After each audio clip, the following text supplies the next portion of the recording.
be ready for your sessions.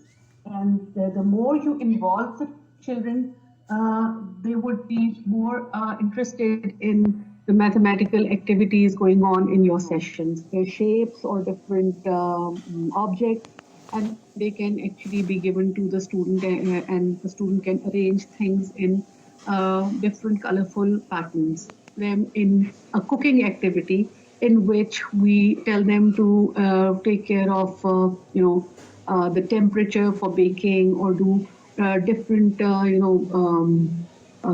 activities to measure flour, or to measure butter, or to measure any other cooking ingredient. And we can develop our own activities also, so that they are comfortable with the idea of volume, height, weight, length, and temperature.